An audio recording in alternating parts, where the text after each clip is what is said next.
بهرام مدیا قمارباز دیگری که طولی چند وقت است به فریب جوانان ساده‌لاخ تاجیک مشغول است، یعنی به گفت خود کنکورس تشکیل میکند ولی جوانان را به کار حرام جلب میکند.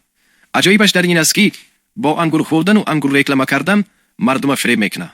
خطابم به این قمارباز نامحترم این است که خداوند متعال قمار را در آیه 90 سوره مائده پلید و عمل شیطان گفته است و گناه قمار برابر با گناه بتپرستی و شراب نوشی می باشد. پس خداوند ما و شما را امر کرده است تا از این حرام کرده الله پرهیز و دوری جوییم.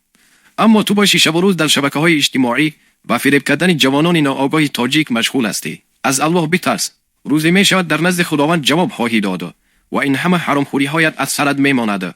تو شرم نمی‌کنی با راه فریب و نیرنگ پول به دست می‌آری. مواظب حیات دو روزه خود باش.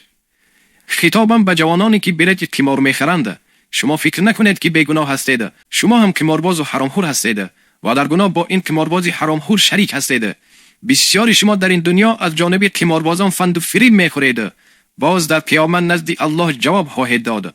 از الله بترسید و از این کار حرام دوری جویید.